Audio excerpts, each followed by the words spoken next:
15 जून पासून मान्सून पुन्हा सक्रिय होणार. शेतकऱ्यांना पेरणीची घाई न करू नये. 14 जून पर्यंत 80% भागात पाऊस उघडझाप करेल. हवामान तज्ज्ञांचा आवाहन.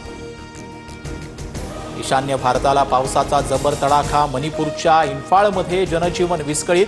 सिक्कीममध्ये संपूर्ण लष्करी तळ दरडीखाली.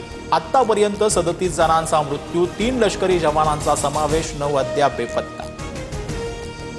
देशात कोरोनाचे 4026 सक्रिय रुग्ण. महाराष्ट्रातील आकडा 464 वर. जानेवारीपासून 38 जणांचा कोरोनामुळे बळी. महाराष्ट्रातील सर्वाधिक 10 जणांचा मृत्यू.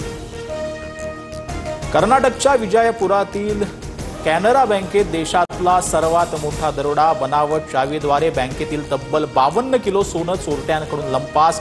चोरीनंतर लॉकरमध्ये काळी बाहुली ठेवली.